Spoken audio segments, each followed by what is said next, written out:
Hey, this is Colette Broomhead. I'm a business coach and I work with service providers who want to sell a high ticket service of 1K plus and enroll 2 to 3 clients to that service each month. And I would like to talk to you today about audience growth and, in particular, where is the best place to build your audience?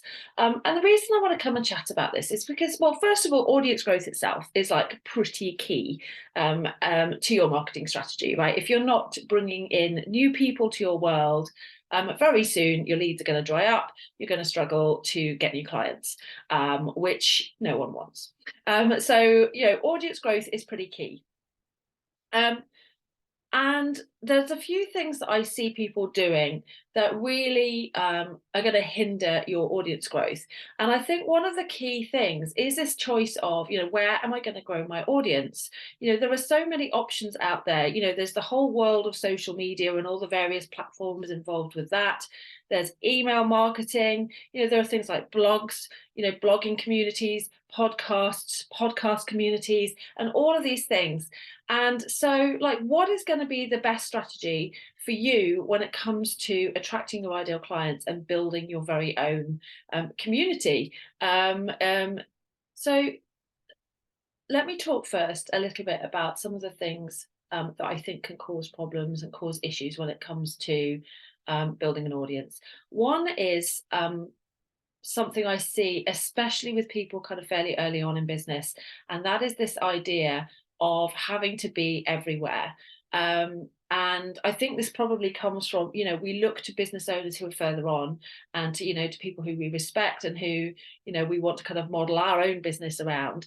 And we see them everywhere. And so we kind of assume that this is, the done thing. And this is, how we should be acting in our own business as well.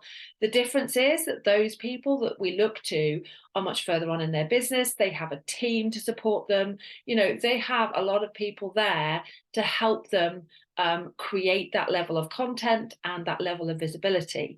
And to someone who is perhaps just still a team of one, it's just not feasible. It's gonna, it spreads people so thin, it very quickly becomes overwhelming. And what you see is, if you're trying to kind of be on all the different platforms and, maybe making YouTube videos, going on, Instagram, blogging, doing all the things, right?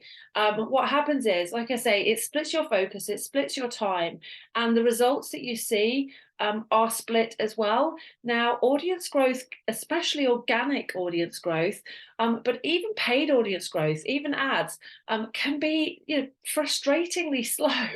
And if you're then splitting that amongst several platforms at once, it's deathly slow. Your business growth will just grind to a halt. The other thing I see is this kind of shiny object syndrome. And this is where, we perhaps start a strategy, get all excited about it. Perhaps you start a YouTube channel, for example, and then a few weeks, maybe a couple of months down the line, we're not seeing the results that we want. We're not where we thought we should be by now in terms of growth, in terms of, maybe engagement and what have you. And so we kind of start looking elsewhere. And we kind of feel like, oh, well, maybe maybe the strategy isn't so great after all. Maybe you see someone else who's really kind of killing it on a different platform, and so you're like, oh, I know, I need to be on Instagram, not YouTube. That's where it's happening. And so you kind of abandon YouTube, you dive into Instagram with huge enthusiasm, and then 2 months down the line the same sort of thing happens again. And again, if you're sort of hopping from one strategy to another without giving any of them the time they deserve to really start working for you, then that's going to really stunt your growth. And then lastly, I wanted to talk about this idea of taking into account, our own skills, our own personality, when we are planning and sort of strategizing for our business. I think, again, what can often happen is where we're looking to people that we respect, looking to other sort of successful business owners who are perhaps further along than we are, and we kind of see a particular strategy really working well for them. And so we're kind of like, okay, well, it's working for them, so it's going to work for me. And you kind of follow their lead almost. Now, what that doesn't take into account is that they're a different person to you, with different skills, with different passions, and so on. And so, one strategy that works really well for one person isn't necessarily going to work as well for you, and vice versa. So I think it's really important to kind of bear that in mind. And this is made even worse because I know that there are people out there, like marketers out there, business coaches out there, who kind of take the line of, this is the only strategy, if you're not doing this, you're missing out, kind of thing, which I think can be a sort of dangerous message to put out there, because just because something's worked for you doesn't necessarily mean it's the best strategy for someone else. And so I think we have to kind of take that kind of messaging with a pinch of salt. I know in my own business, of course, I'm going to say what I think is the best strategy. I talk a lot about reaching your income goals, and how I believe that the best way to kind of hit that initial 5K mark is through a high ticket service. And I talk a lot about why that is. That's for another video.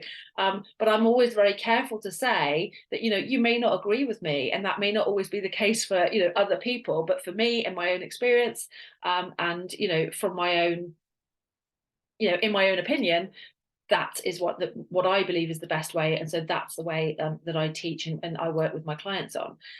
So I think, we just have to kind of take this sort of expert advice sometimes with a pinch of salt, and we have to get better. And we all have to do this, I think, at kind of looking inwards and sort of trusting our own gut, and trusting, what we know is going to be best for us and for our own business. So I talked a fair bit about the kind of things that can go wrong when we are kind of creating our audience growth plan and deciding, where it is we're going to build that audience and sort of focus our attention. So let me talk now, what I feel is the best way to do that. What is the best way to go about choosing, where you're going to grow your audience? So the first thing I think is really important to consider, and that's, where do you enjoy hanging out yourself?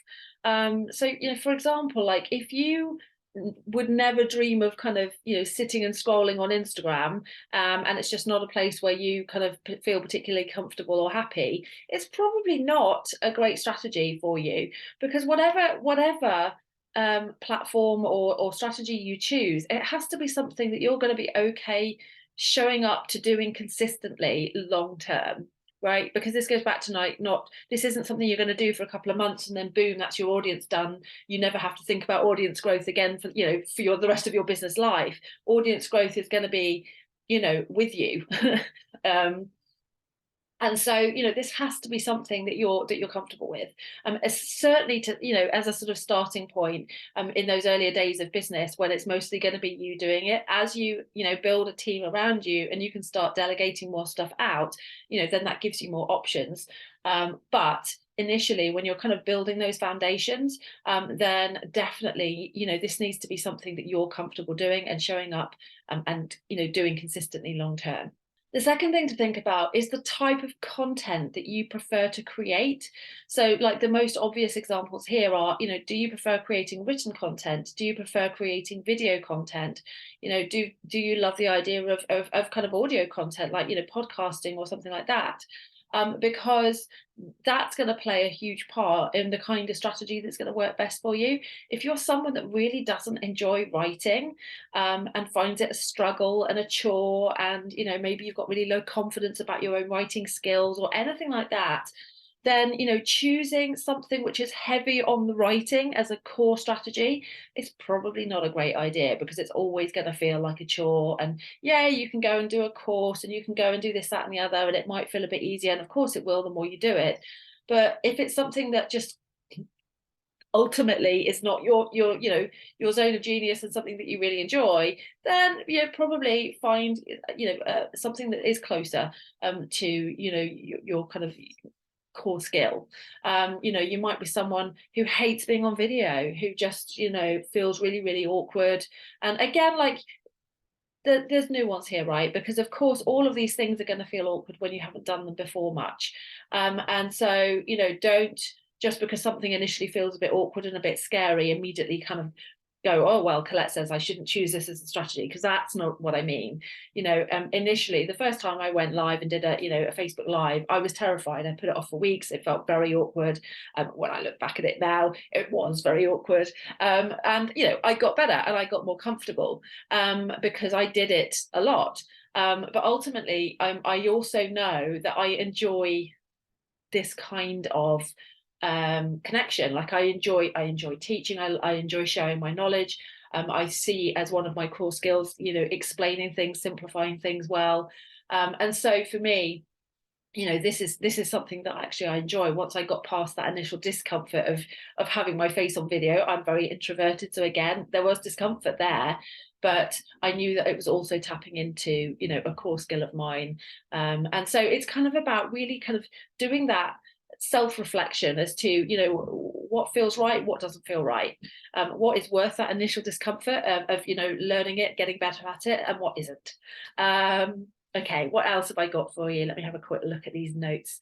Where are you already seeing success? So this is another really key one, right? You might already be doing something that's working for you. And often we kind of overlook this stuff because it may be working, but not as well as we want it to work. And I think often we kind of set ourselves these like goals, and these might be goals again we've based on people who are much further along in business, and then when we don't achieve those goals, it feels like a strategy isn't working, when in fact maybe it is, just not as fast as we would like it to. But maybe it's our goal that's unrealistic rather than the strategy itself. And so I think take a really good look at what's already working. What are you doing that is actually bringing people in for you, even if it's just a handful? And maybe there's something there that you can kind of double down on and increase those numbers. Or maybe it is just a case of keep showing up, keep doing the thing, and accept the fact that small daily growth soon builds up, and you just have to be a bit more patient. I think we all have to be a bit more patient when it comes to our own business, don't we? Okay. The other thing I wanted to talk about was this idea of like short-term and long-term strategies. So when you think about the types of thing that you can do to grow your audience and where you can be growing your audience, there are some strategies which can work quite quickly, but tend to be kind of fairly short term. And there are other strategies which can take a while to be effective for you, but once they are, can continue to bring growth in on a very long term basis. So to give you an example of what I mean, something like let me think of an example. A social media post, right? A social media post, if a really, really good social media post that, let's say it goes viral, can bring you in a huge amount of growth very, very quickly over the course of a week or two, or maybe even just a few days. But once that kind of the next viral post comes along or whatever, suddenly that growth has gone, and there's no more growth now from that post. And so it's a great strategy. It can kind of be very good for bringing in quick growth, things like social media, things like networking, that kind of stuff. But you have to keep doing it. You have to keep doing it in order for that to, maintain the growth, right? And then you've got the longer term strategy. So something like blogging, usually any kind of search related strategies, that they take a lot of an initial effort to get going, right? You have to, so using blogging as an example, you have to research your keywords, you have to plan your blog post, you have to write your blog post, you have to, create the graphics, do all of this kind of stuff, put it out there, promote it. There's a lot of upfront effort.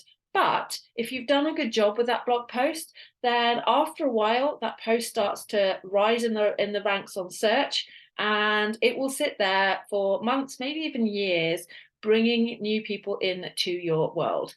So that's a great long-term strategy. So that's also something to kind of bear in mind when you're thinking about the types of things you're going to do and the types of places you're going to go to grow your audience. And then the last thing I wanted to say about this was when you're thinking about where to grow your audience, keep it simple. I am a huge fan of simplicity. You know, keep it to just one or two places. You can be putting other stuff out there, but just think of one or two places that you're going to bring people back to. So, say, for example, one of your audience growth strategies was like guest content. Maybe you're going out and you're being a guest on people's podcasts, or you're doing guest trainings, writing guest blog posts. So, you're putting yourself out there to other people's audiences. You want a place to then bring people, the people that love that content that you've just created for them. You want a place to bring them back to, so that they're now in your world. And you only want one or two. You want to keep things simple. So for me, that's my email list and my Facebook group. And I have a kind of little kind of cross pollination thing going on between the two, where if you want to join my Facebook group, Fully Booked Mums, come join us. The joining questions actually ask you if you want a copy of one of my free resources, and if so, to give me your email address. So then you go on to my email address. If you if you join one of my sign up for one of my free resources, somewhere in your welcome sequence, you're going to get an invite, or in fact, I think on a lot of my thank you pages, you're going to get an invite to come join my Facebook group. So I kind of, as I say, cross-pollinate between the two there. But like if I'm putting stuff elsewhere, so like YouTube, for example, I'm trying to build an audience here, but I'm gonna ultimately, my goal is to bring you from YouTube to my email list or my Facebook group. And that's where I do most of my selling. That's where I consider my warmest audiences to be. So the last thing I want to leave you with is this idea of, where is your warmest audience going to be? Yes, you're going to be out on social and doing this, that, and the other, maybe networking, doing all sorts of things to connect with people and reach new people. But where are you bringing them back to? And where are you focusing your attention when it comes to that relationship building, trust building, and ultimately selling? So I hope that's been helpful. I would love to know your thoughts, as always, in the comments. Do give me a hello. If you found the video helpful, do give it a like. That's incredibly helpful to me. And if you haven't yet subscribed, make sure you do that, so that you don't miss any more of my videos. Have a great day. Take care.